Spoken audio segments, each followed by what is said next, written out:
Okay, so let's take a recap what we discussed in our previous lecture. Anybody want to add summary here? कोण सांगेल कालच्या लेक्चरला काय काय झालं ते शॉर्ट मध्ये सांगायचंय 2-3 लाईन्स मध्ये कोण सांग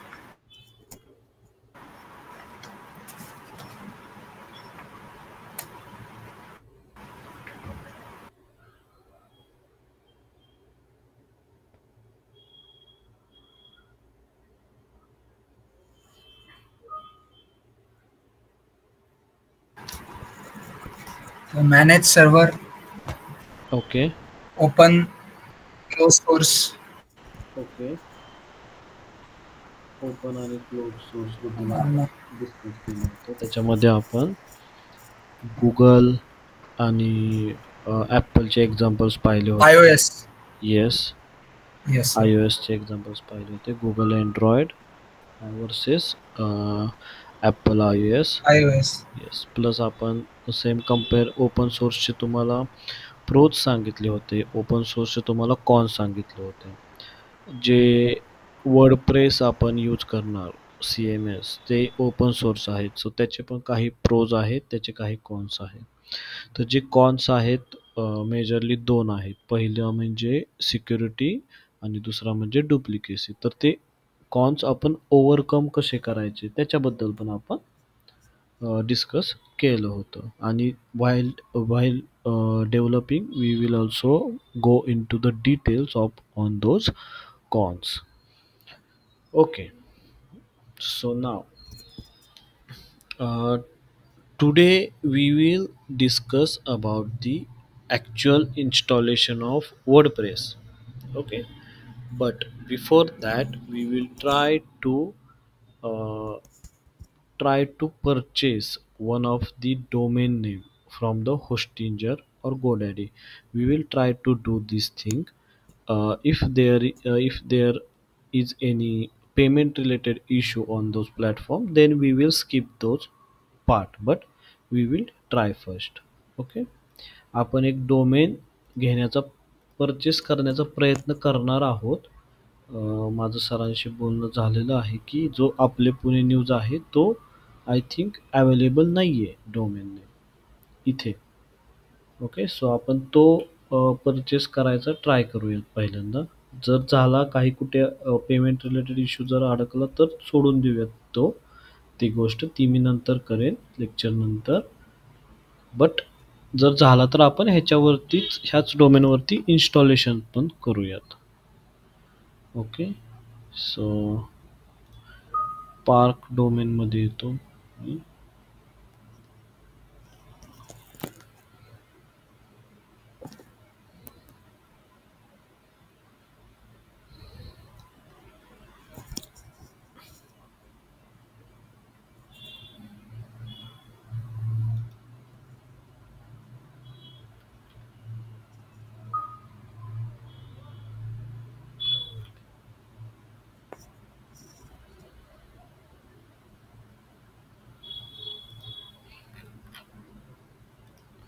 ओके रेकॉर्डिंग जे आहे ते इथे चालू आहे ठीक आहे.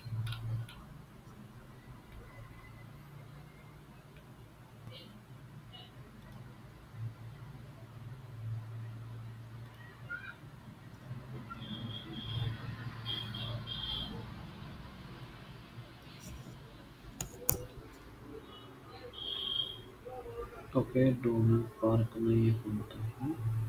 एकदा मी बिलिंग सेक्शनमध्ये जातो.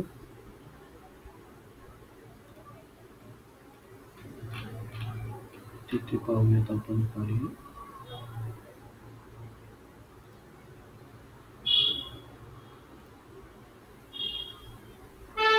होस्टिंगचा प्लॅन आहे.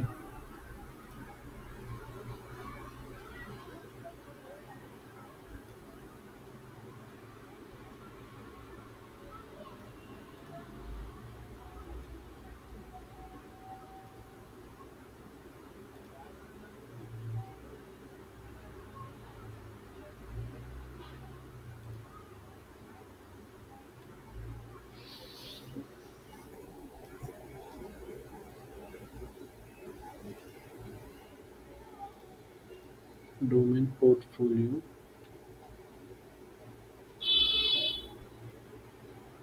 तर टोटल ज्या साइट्स आहेत ह्या होस्टिंगच्या अंडर घेतलेल्या त्या एवढ्या आहेत. बट आपल्याला परचेस करायचं आहे आपले पुणे न्यूज.com. ओके. आता ते ही जी डोमेन आहे हे GoDaddyकडे आहे. ओके. सो आपण काय करूयात, GoDaddyला इथं लॉग इन करूयात. ट्राय करूया की GoDaddyवरती हे ते अकाउंट अवेलेबल असेल तर. जर नसेल तर मग मी ही जी प्रोसेस आहे ही मी नंतर करेन.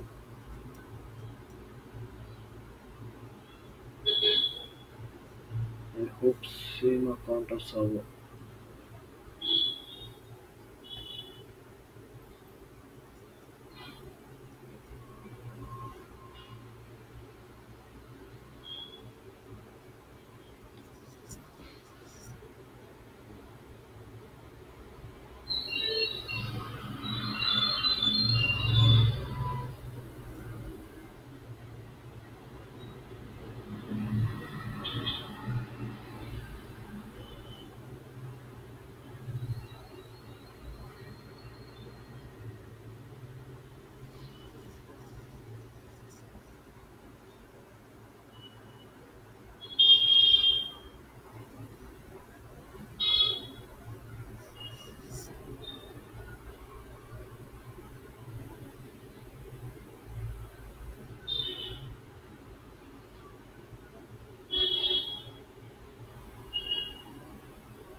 माय प्रोडक्ट्स वरती यायचं.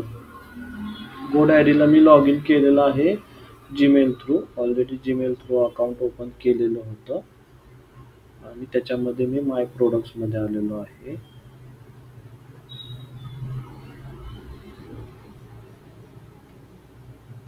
सर सेम डोमेन दोन्ही साईटला अवेलेबल असते का? कसं आहे की GoDaddyने जर ते डोमेन आता जेव्हा मी आपले पुणे न्यूज.com टाकतोय त्यावेळेस काय येतंय की ते डोमेन GoDaddyकडे आहे. म्हणजे कसं की is available on GoDaddy option. म्हणजे मी ऑलरेडी परचेस केलं होतं GoDaddyवरून पण ते एक्सपायर झालं. सो काही दिवस ते GoDaddyवरतीच राहणार. नंतर GoDaddy त्याला जेव्हा रिलीज करायचं तेव्हा रिलीज करणार. मग तुम्ही होस्टिंजरवरून ते डोमेन बाय करू शकता. असं असतं ते. जर इथून केलं नसतं तर इथून जर रिलीज झालं असतं, सपोज हे GoDaddyकडे आहे असं आपल्याला समजलं नसतं तर आपण आज ट्राय केला असता की आपलं जे होस्टिंजरचं अकाउंट आहे इथूनच आपण बाय करायचं ट्राय केलं असतं. ठीक आहे. क्लिअर आहे. येस. म्हणजे सर एक डोमेन दोन्हीकडे अवेलेबल नसतं, एकाच साईटवर असतं. एकाच ठिकाणी एकतर तू इथून घेऊ शकतो किंवा तू होस्टिंजर मधून घेऊ शकतो. ओके. Yes sir. ठीक आहे. सो आता आपण प्रोडक्ट्स मध्ये येऊयात.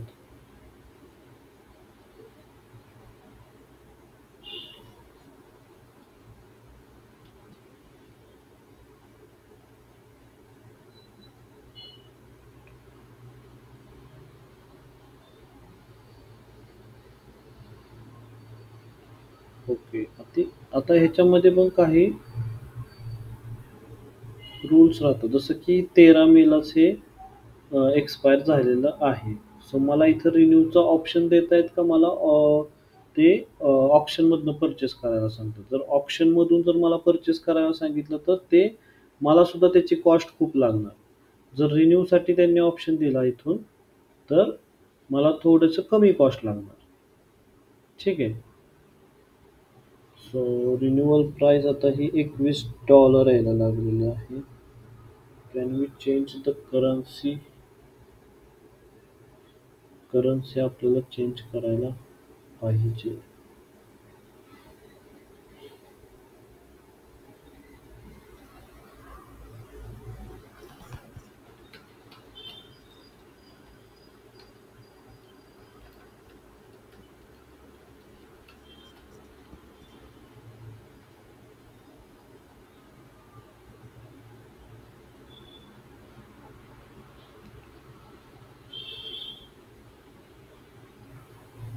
सेटिंगमध्ये करन्सीमध्ये आहे. सो आपल्याला आयडिया येईल की सेटिंगमध्ये करन्सी ऑप्शनच नाही आहे इथे. आय थिंक ते रिसेलर अकाउंटचं आहे. किती बोलतंय ते 20. इथे काय आहे का? रिसेलिंगचं ऑप्शन आहे. रिन्यू नाव म्हणून किती बोलतंय ते बघूयात. I can fee and applicable taxes may apply at renewal. Okay. एका वर्षासाठी हे 21.99 ना डॉलर टू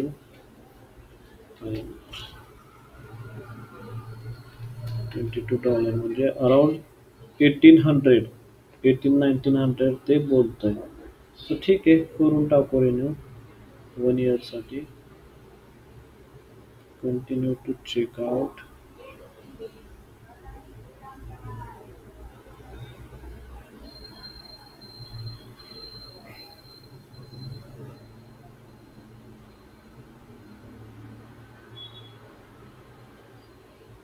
ओके, 1 इयरसाठी मी घेतोय. Redemption fee $80 one time fee. What is this redemption fee?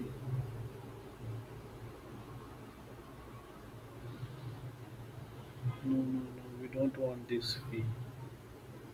If we purchase for 2 years, then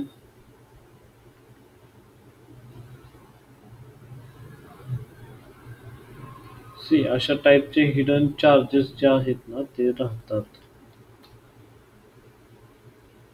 exit fee और exit load it's a charge imposed by some mutual fund. Redemption fee, GoDaddy. Redemption charges domain register like GoDaddy when domain expires and cannot be renewed. Okay, but it's still within the redemption period. This fee is cost covering the domain back from the registry. Okay. So काय झालं ह्या केसमध्ये ते सांगतो तुम्हाला की domain जे आहे ते डोमेन एक्सपायर झालेलं आहे. ओके. आणि एक्सपायर होऊन ते रिन्यूसाठी अवेलेबल आहे आपल्याला, बट ते ते रजिस्ट्रीमधून त्यांनी काढलेलं आहे. सो आयकॅनची जी रजिस्ट्री आहे ना तिथून काढलेलं आहे आणि तिथून ते म्हणतात की तिथं ते परत तुम्हाला एंट्री करण्यासाठी $80 ते मागतात. ठीक आहे. ओके. सो एवढे तर नाही अलाव करणार. एक डोमेन आपण अराउंड 2000 पर्यंत परचेस करू शकतो, बट ही अमाऊंट जी आहे ती अराउंड 8000 to 9000 रुपीज जाईल. सो इथे आपल्याला एक वाईजली डिसिजन घ्यायला लागेल की नक्की आपल्याला हे करायचं आहे की नाही करायचं ते. ठीक आहे. सो मी हे काम जे आहे ते ऑन होल्ड ठेवतो. ओके. जे आपलं एक्झिस्टिंग एक दुसरं डोमेन आहे आपण त्याच्यावरती इन्स्टॉलेशनची जी प्रोसेस आहे ती करूया. एकदा आपण सेकंड ट्राय करूयात होस्टिंजरवरती की तिथे हे डोमेन अवेलेबल आहे की नाही. कारण जर रजिस्ट्रीमधून गेलंय तर याचा अर्थ GoDaddyचं काही कंट्रोल त्याच्यावरती नसेल आता. I hope. सो आपण एकदा इकडे ट्राय करूयात की आपल्याला ते डोमेन इथे मिळते का होस्टिंजरवरती. जर इथे मिळाले तर इथून आपण ते परचेस करूयात. ओके. सो मी येतो होस्टिंजरमध्ये आलं पाहिजे मला. एच पॅनलमध्ये होस्टिंजरमध्ये आलं पाहिजे आणि इथं मला डोमेन बाय करायचं आहे.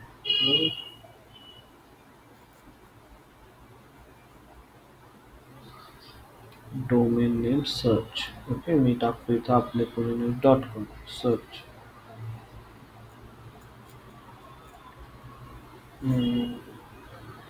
See, आपले Pune news.com already taken. We found a great alternative just for you. Okay. So ते ऑलरेडी घेतले म्हणतात, म्हणजे अजून पण त्याचं कंट्रोल आहे ते GoDaddyवरती आहे. मी हे डिस्कस करेन सरांसोबत आणि मग ठरवेन. जर त्यांना ओके असेल तर आपण तेवढी कॉस्टिंग देऊन ते परचेस करूयात. नंतर वेट करायचा की हे डोमेन तुम्ही नंतर जेव्हा GoDaddyचं कंट्रोल जाईल त्याच्यानंतर तुम्ही बाय करू शकता. जनरली हे $21 आपल्याला मिळायला हवं होतं, पण ते नाही मिळत सध्या. Okay, so let's continue with our installation process. Today we will work on the installation. We will learn about installation of the WordPress. Okay, so आपल्याकडे एक नवीन डोमेन आहे, दुसरं डोमेन आहे, त्याचं नाव आहे nmdfilmproduction.in. सो सध्याला आपण चेक करूया ह्या साईटवरती काय अवेलेबल आहे. nmdproduction.in इथे बघा तुम्ही काय काय भरपूर गोष्टी आहेत, बट ह्या प्रॉपर नाही आहेत. ओके, सी काहीच ह्या वेबसाईटवरती अवेलेबल नाही आहे, जस्ट बेसिक थिंग्स आहेत. सो आपण हे सगळं डिलीट करायचं आणि फ्रेश वर्डप्रेसचं इन्स्टॉलेशन जे आहे ते NMD फिल्म प्रोडक्शनवरती करायचं. ओके, सो मी मॅनेजवरती येतो. मॅनेजवरती आल्यानंतर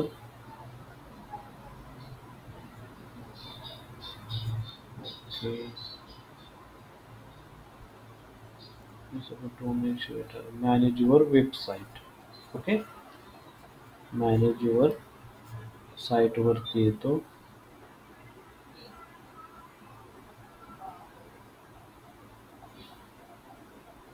ओके, आणि त्याच्यानंतर मी काय करणार आता, सगळ्या आधी प्रॉपर ही पूर्ण आपल्याला साईट क्लीन केली पाहिजे, बरोबर ना. जे काही इथं आहे ते सगळं आपण ते डिलीट वगैरे करून टाकायचं.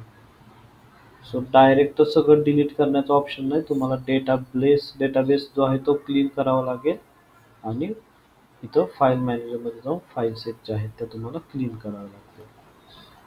ठीक आहे, मी फाईल मॅनेजरमध्ये आलो. फाईल मॅनेजरमध्ये आल्यानंतर I will select all files. See public _HTMLच्या आत यायचं. ओके, आणि इथे तुम्हाला त्या सगळ्या फाईल्स दिसतील. ओके, एकदा तुम्ही इथे येऊन डेटाबेस कोणती फाईल आहे ती सुद्धा फाईल तुम्ही एकदा इथून पाहायची. जस्ट मी व्ह्यू करतो एकदा की ह्याच्यामध्ये जो डेटाबेसचं नाव आहे ते मी एका ठिकाणी घेऊन ठेवतो, म्हणजे काही मिस्टेक व्हायला नको. सो जेव्हा पण मला काही हॅलो सर, रिपीट करा. हॅलो सर, रिपीट करा ना, तुम्ही आता कुठे गेलो कोड पाहिला? येस मी करतो repeat. Just give me second. करतो मी रिपीट सगळं डिटेलमध्ये. रॅपिड टेबल्स, आपल्याला नोटपॅड पाहिजे. Rapid tables notepad.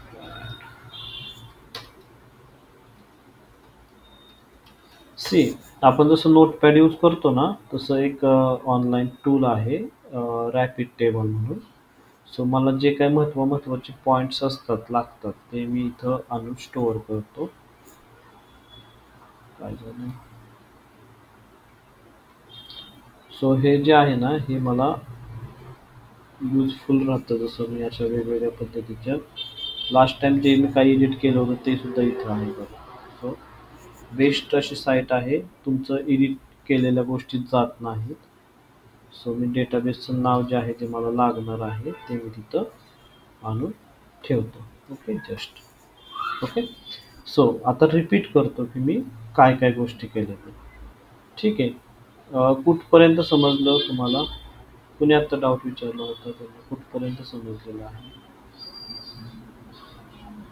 Hello sir, hosting वरती गेल्यानंतर ते कुठे पाहिलं तुम्ही तो कोड आणि ओके फाईल्स?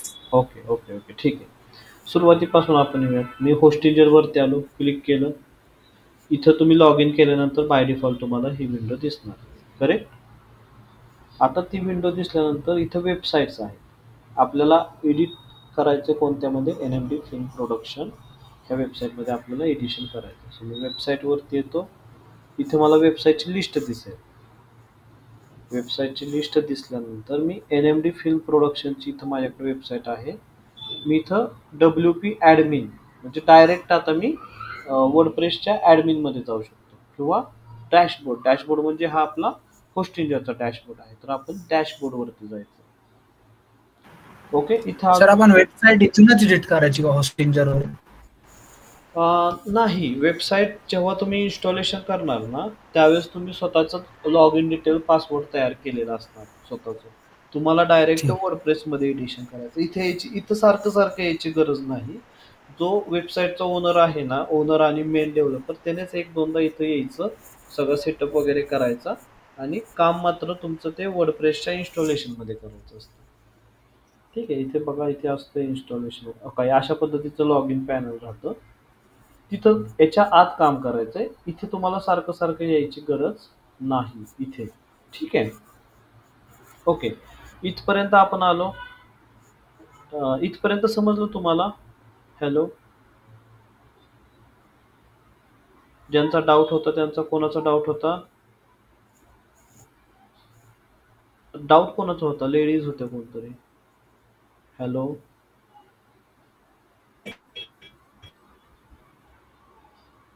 निकिता तुम्ही होता का? ओके. इथपर्यंत समजलं ना तुम्हाला? इथे येण्यापर्यंत समजलंय ना? आवाज येत नाही निकिता तुमचा. Hello, am I audible? Thumbs up करा निकिता, जर तुमचा आवाज येत नसेल तर एकदा थम्सअप करा फक्त, मला कळून समजून जाईल. निकिता,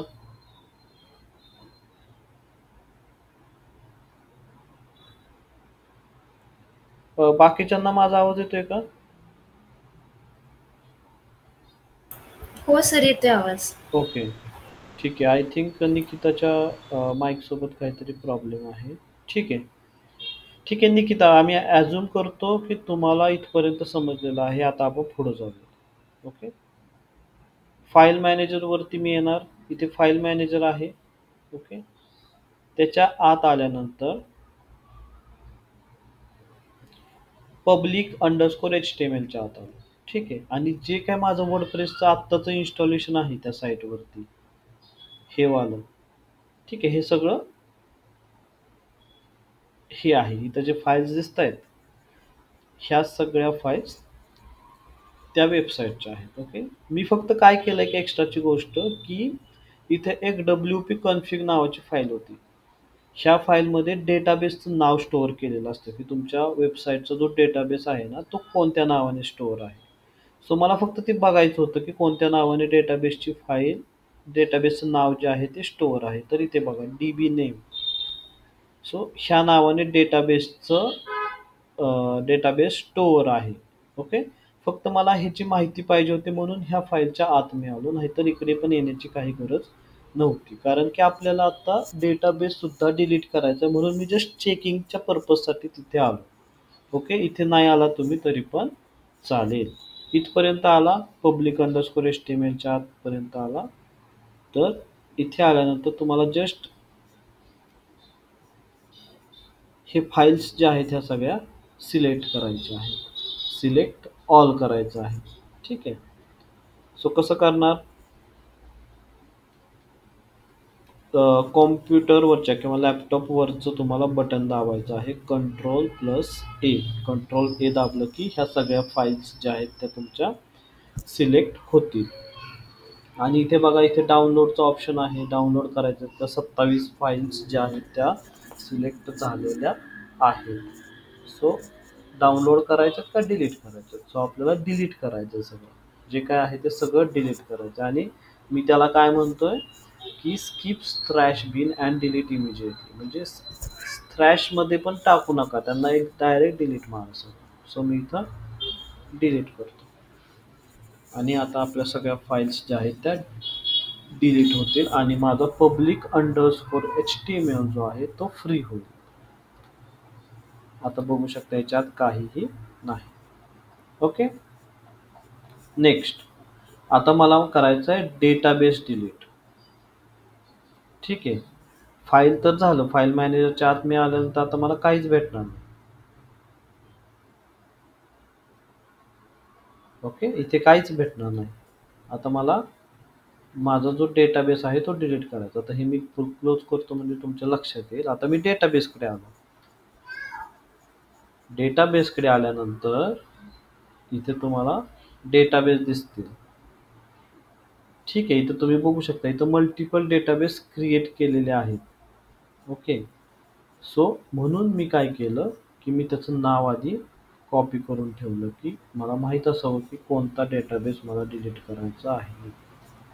सो मी हे कॉपी करतो आणि मी इथं Ctrl+F करतो आणि सर्च करतो म्हणजे मला समजेल की इथे बघा LMD प्रोडक्शनचा हा डेटाबेस आहे.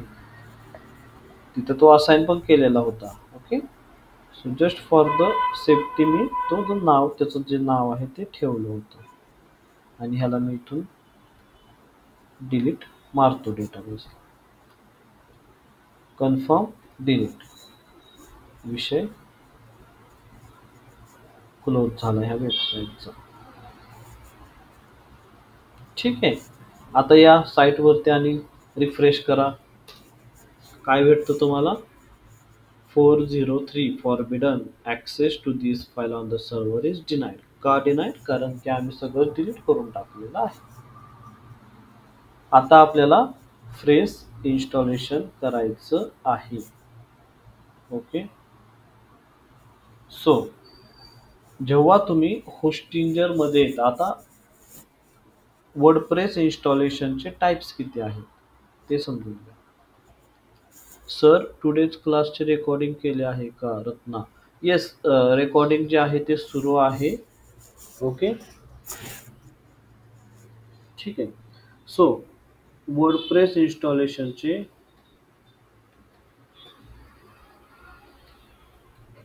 टाइप्स किती पद्धतीनं तुम्ही वर्डप्रेस इन्स्टॉल करू शकता सर्व्हरवरती. पहिला टाइप आहे download from the official site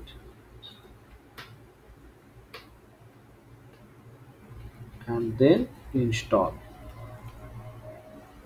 This is the first type. And second type कोणता आहे? Directly install from your hosting provider. आणि ह्याची कंडिशन काय आहे? If they provided. त्यांनी जर अशी if they provided this feature. जर तुमच्या होस्टिंग प्रोव्हायडरनं जर तुम्हाला फीचर दिलं असेल की डायरेक्ट तुम्ही वर्डप्रेस इन्स्टॉल करा आपल्या पॅनल थ्रू, तिथून करा. किंवा दुसरा वे काय आहे की ऑफिशियल साईटवरून इन्स्टॉल करा, डाउनलोड करून इन्स्टॉल करा. ऑफिशियल साईट कोणती आहे? ऑफिशियल साईट wordpress.org जे मी तुम्हाला सांगितलं होतं ते कालच्या लेक्चरमध्ये आहे ते मी दिलं होतं. इथं बघा, इथं बटन आहे गेट वर्डप्रेस. ह्याच्यावरती मी क्लिक केलं की डायरेक्ट तुमचं जे डाउनलोड होईल. See download and install it yourself. वर्डप्रेसचं वर्जन कोणतं आहे लेटेस्टवालं? इंटरव्ह्यूमध्ये क्वेश्चन विचारला जातो. 6.8.1. This is the latest version of WordPress. Okay, ठीक आहे. आता एक तर तुम्ही इथून डाउनलोड करा आणि देन तुमच्या पॅनलमध्ये तुम्ही इन्स्टॉल करा. ठीक आहे. किंवा इथं दुसरा वे आहे. दुसरा वे कोणता आहे की तुम्ही वर्डप्रेसला इथूनच तुम्ही इन्स्टॉल करायचा प्रयत्न करा. Auto installer, add website. Okay, इथं ऑप्शन्स राहतात. सो मी ॲटो इन्स्टॉलर आणि प्रत्येक होस्टिंग प्रोव्हायडरचे हे जे गोष्टी आहेत ह्या वेगवेगळ्या असू शकतात. तो आपण एकदा ते चेक करायचं की नक्की ऑटो इन्स्टॉलरमध्ये काय देतंय ते. इथं ते देतंय आपल्याला ऑप्शन की मी इथून मोस्ट पॉप्युलर वर्डप्रेस मी करू शकतो इन्स्टॉल, मी WooCommerce करू शकतो, Joomla करू शकतो अँड ऑदर करू शकतो, ऑदर CMS. ठीक आहे. सो आपण ह्या ऑटो इन्स्टॉलरचा आपण यूज करूयात आणि आपली जी वर्डप्रेसची साईट आहे ती इन्स्टॉल करूयात. ठीक आहे. सो वेबसाईटवरती आलो, ऑटो इन्स्टॉलरवरती आलो. इथून मी हा वर्डप्रेस पहिल्यांदा डोमेन पण चेक करून ठेवा की तुमचा डोमेन प्रॉपर आहे का नाही. आपल्याला कोणत्या डोमेनवरती इन्स्टॉलेशन करायचं आहे. तर nmdfilmproduction.in वरती मला इन्स्टॉलेशन करायचं आहे. कशाचं करायचं आहे? वर्डप्रेसचं करायचं आहे. URL प्रॉपर आहे का? हो आहे. ठीक आहे. इथं चेक करा, मॅनेज, डिटेल्स, डिलीट असलं काही गोष्टी करायच्या असतील ते इथं. बाकी सगळं ठीक आहे. ओके. आता वर्डप्रेस सिलेक्ट. मी सिलेक्ट केलं वर्डप्रेस. ओके. ॲडमिनिस्ट्रेटर ईमेल तुमचा प्रॉपर आहे का चेक करा. nmdprivatelimited@gmail.com. जर काय OTP वगैरे आला तर तो माझ्याकडे असावा. तर मी इथे येऊन चेक करतो माझ्याकडे प्रॉपर जीमेलचा ॲक्सेस आहे का. नाहीतर काय होतं की जीमेलचा ॲक्सेस नाही, प्रॉपर ॲक्सेस नाही आपल्याकडे आणि आपण इथे इन्स्टॉलेशनला टाकतो आणि काय म्हणतात ते की OTP आला किंवा व्हेरिफिकेशन आलं. तर अशा गोष्टी होऊ नयेत. ठीक आहे. ओके. आता nmdfilmproduction.in. WordPress is a tool that makes it easy to manage the critical aspects of your website without needing to know anything about programming. Choose from hundreds of beautiful designs, customize them for your business site, blog, portfolio, etc. Okay. Now, आता तुम्हाला तुमच्या वेबसाईटचं जे आहे ते नाव द्यायचं आहे. So आपण नाव सिम्पल ठेवूया जे आहे ते NMD फिल्म प्रोडक्शन. त्याला तुम्ही हाऊस वगैरे काहीतरी म्हणू शकता किंवा NMD फिल्म प्रोडक्शन फक्त ठेवा. हा माझा ॲडमिनिस्ट्रेशनचा ईमेल राहील आणि मला आता युजर नेम आणि पासवर्ड जे आहेत ते मला सेट करायचे आहेत. ठीक आहे. सो मी काय करतो, जनरली मी जो पासवर्ड आहे तो मी आपला ओन ठेवायचा. ओके. पासवर्ड जनरेटरवर मधून जाऊन वगैरे पासवर्ड जनरेटर आणि पासवर्ड जो आहे तो शक्यतो डिफिकल्ट ठेवण्याचा प्रयत्न करा. इथे एक वेबसाईट आहे LastPass म्हणून. ठीक आहे. एवढं थोडीशी लेंथ वाढवतो.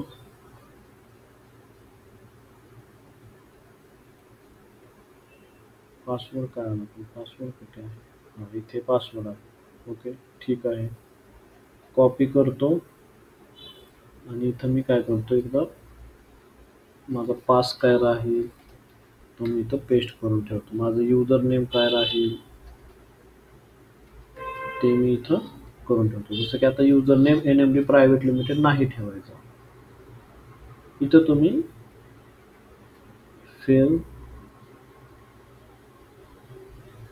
प्रोडक्शन डायरेक्टर असं नाव ठेवून टाका. हे थोडंसं मोठंच असावं नेहमी, जेणेकरून तुमची साईट सिक्युअर राहते. ओके. सो मी ॲडमिनिस्ट्रेशनचं जे युजर नेम आहे ते चेंज केलं, फिल्म प्रोडक्शन डायरेक्टर असं त्याचं नाव ठेवलं आणि जो पासवर्ड आहे तो पासवर्डसुद्धा मी वेगळा ठेवला. ठीक आहे. Select paste.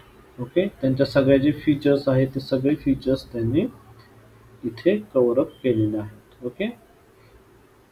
सो इथं काही ॲडव्हान्स फीचर्स आहेत, जसं की तुमची डिरेक्टली म्हणजे nmdfilmproduction.in टाईप केल्यावरतीच तुमची साईट ओपन झाली पाहिजे का कोणती आत डिरेक्टरी आहे त्याच्या आत तुम्हाला ती ओपन झाली पाहिजे असं ते विचारत आहे.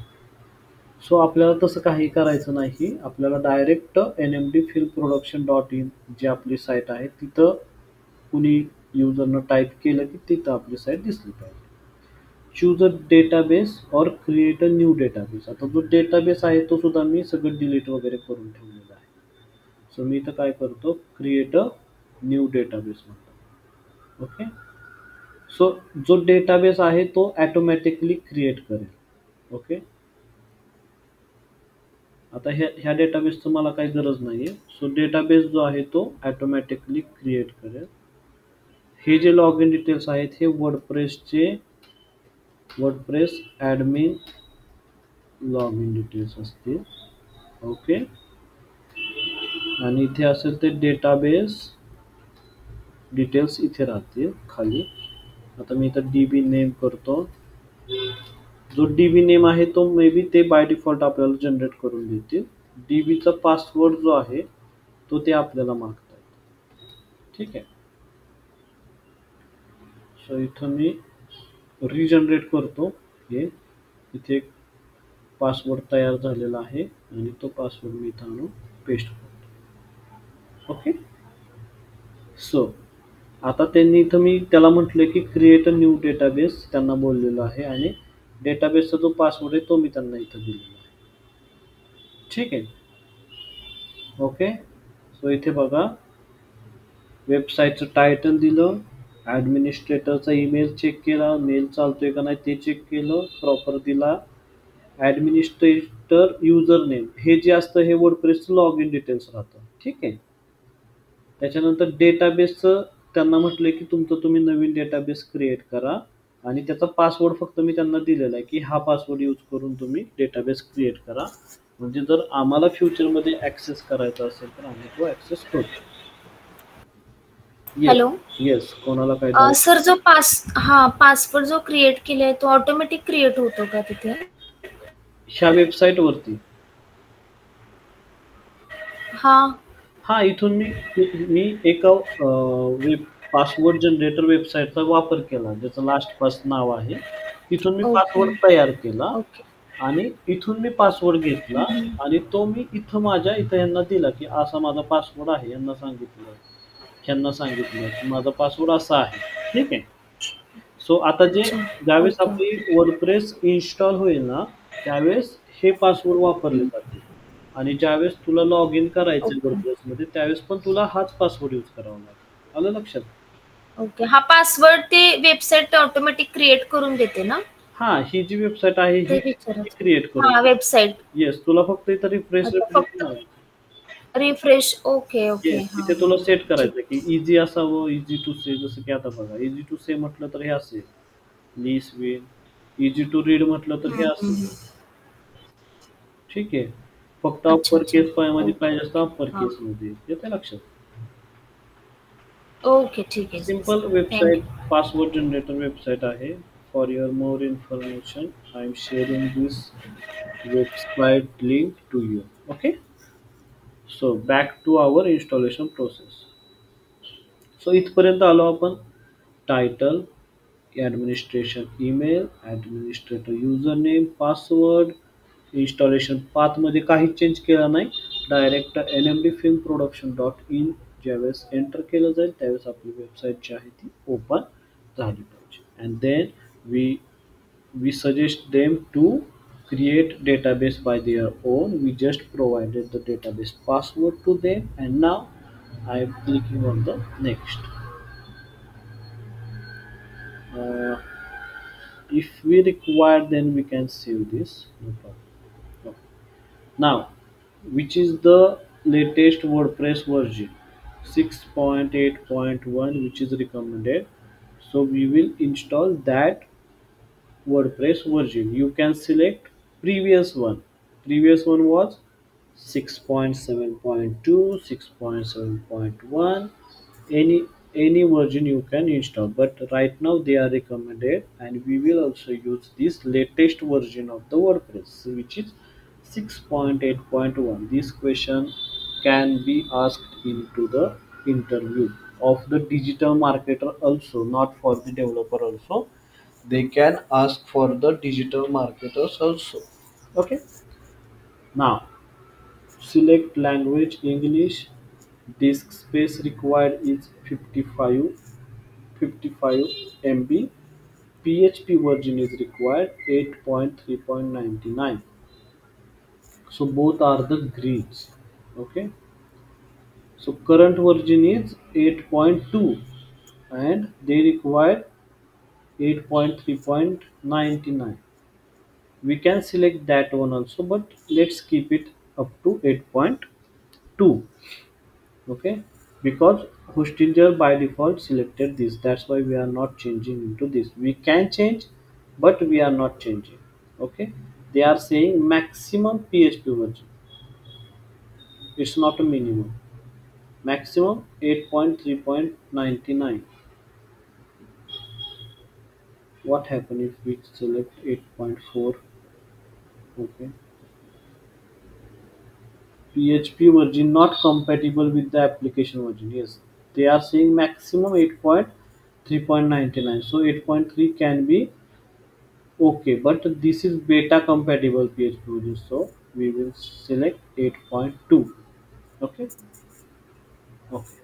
So install WordPress 6.8.1 English language, PHP 8.2 we have selected. Okay, update only to minor version which is recommended. Okay, we will keep it as it is and we will install the WordPress on our server. Oh, they are asking that overwrite current files to install means what. तुम्ही ते delete नसतं केलं तरी पण चाललं असतं, पण मी तुम्हाला एक स्टँडर्ड प्रोसेस सांगितली, आधी डिलीट करा. ओके, इथून तुम्ही डायरेक्ट ओव्हरराईट पण करू शकता. सो ओव्हरराईट आपण म्हणू त्यांना, काही प्रॉब्लेम. सर ते PHP काय होतं ऍक्च्युली? PHP काय होतं? आता जसं मी म्हणालो की वर्डप्रेस CMS जे बनवलेलं आहे त्याच्या बॅकएंडची जी लँग्वेज आहे ती PHP आहे आणि तुमचा जो डेटाबेस आणि हे जे सगळं वर्क होतं हे कशावरती होतं ते PHP वरती वर्क होतं.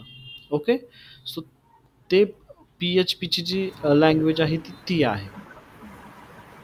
ओके ओके, हे वर्डप्रेसचं बॅक एंड राहतं ना, सो तुमच्या सर्व्हरवरती किती PHP वर्जन पर्यंत ते सपोर्ट करतं त्या गोष्टी राहतात तिथे.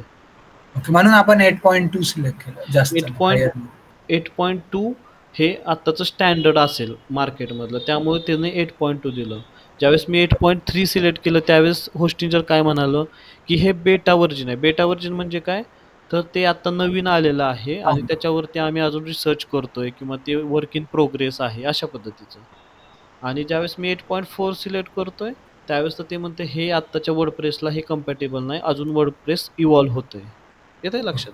Yes sir, got. Okay, so now we will overwrite the current files. So I am clicking on this.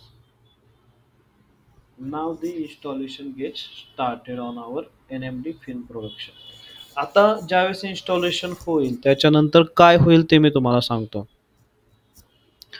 त्याच्यानंतर तुमची जी साईट आहे तिथे वर्डप्रेसचं इन्स्टॉलेशन प्रॉपर होईल आणि बाय डिफॉल्ट एक थीम येते. वर्डप्रेस तुम्हाला बाय डिफॉल्ट थीम देतं ज्याचं नाव राहतं 2020, 2021, 2023, 2022 अशा टाईपच्या थीम्स राहतात. बाय डिफॉल्ट एक थीम इन्स्टॉल तिथं झालेली असेल, वर्डप्रेससोबत ॲक्टिव्ह झालेली असेल आणि तुम्हाला तिथं तुमच्या डोमेनची इथं त्या गोष्टी दिसतील. Okay, so we will wait for some time and then we will check that installation is happened or not.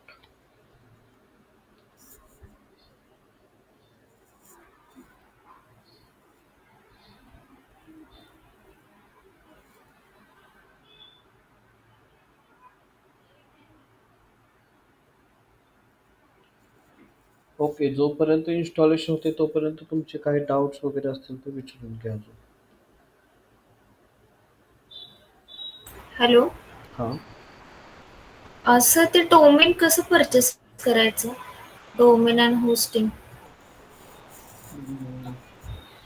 Domain and hosting आत्ताच्या लेक्चरला आपण सुरुवातीला ते दाखवलं ना तुम्हाला, डोमेन परचेसची प्रोसेस. तसं सेम करायचं ना? हां, सेम. मी फक्त पुढे चेकआउट का केलं नाही, मी पुढं परचेस का केलं नाही, कारण की माझं एक्सपेक्टेशन होतं मला $22 पर्यंत ते मिळावं. पण GoDaddy म्हणते की तुम्ही रिन्यू केलं नाही आणि रिन्यू न केल्यामुळं आम्हाला परत ते ICANN सोबत रजिस्टर करावं लागेल आणि त्याचे चार्जेस तुम्हाला $80 लागतील. सो मला जे अलोकेट बजेट होतं सरांकडनं ते 2000-3000च्या अराउंड होतं. ही अमाऊंट जी आहे ती 9000 प्लस जाते ना, सो मला तिथं सरांचं अप्रुव्हल लागेल त्यासाठी. सो म्हणून मी ती प्रोसेस त्या पुढच्या प्रोसेसमध्ये गेलो नाही, फक्त पेमेंट केलं नाही सांगायचं होतं. एकदा का पेमेंट केलं की ते डोमेन आपोआप GoDaddyच्या अकाउंटमध्ये आलं असतं. ओके ओके ठीक आहे. ओके सो आय थिंक आता ते इन्स्टॉलेशन प्रोसेस आय थिंक झालेली आहे. एकदा आपण बॅकला जाऊन चेक करूयात. ठीक आहे.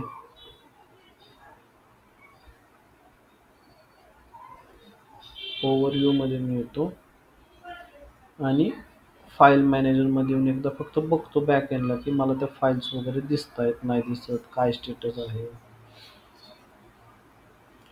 पब्लिक ओके सी ते फाईल्स मला दिसायला लागल्यात, याचा अर्थ होस्टिंजरनं माझं वर्डप्रेस इन्स्टॉलेशन केलेलं आहे. ओके आता मी काय करतो, एकदा इथं साईटहून इथं रिफ्रेश करतो आणि चेक करतो की काय इथं दिसतंय. ओके NMD फिल्म प्रोडक्शन जे मी टायटल दिलं होतं ते दिसतंय. इथे मला ब्लॉग पण दिसतोय, हॅलो वर्ड पण दिसतोय. ठीक आहे.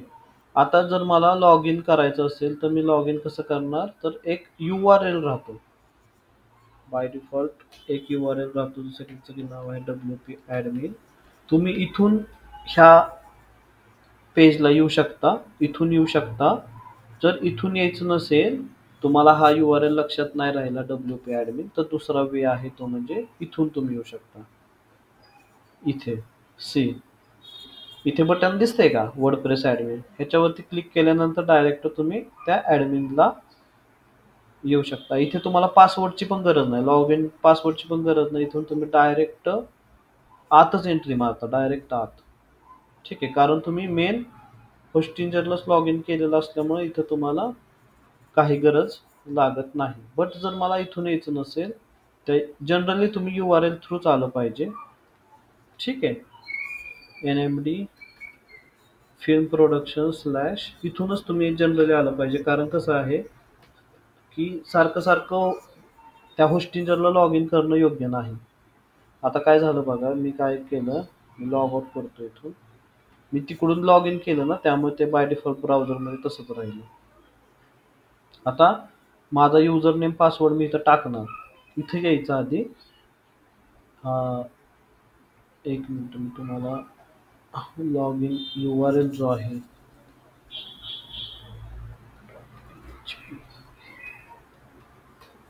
हा जो लॉग इन URL आहे ना, हा मी तुमच्यासोबत शेअर करतो. कोणत्याही इथे येऊन तुम्ही हा URL टाकायचा. एकतर NMD फिल्म प्रोडक्शन स्लॅश म्हणजे वेबसाईटचं नाव स्लॅश WP लॉग इन किंवा WP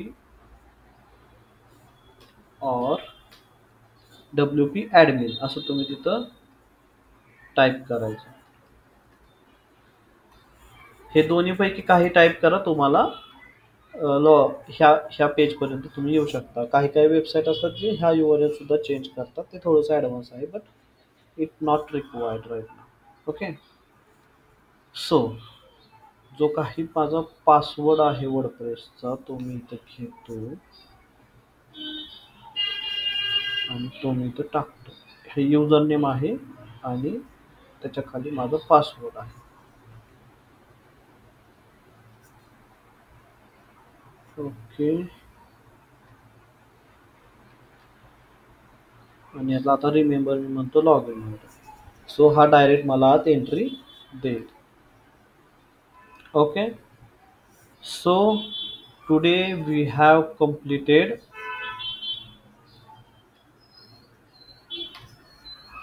WordPress installation process. Okay, do you have any doubt on that? कोणाला काही डाऊट आहे का? लेक्चर मी इथं पॉज करतो, हे थांबवतो. No sir.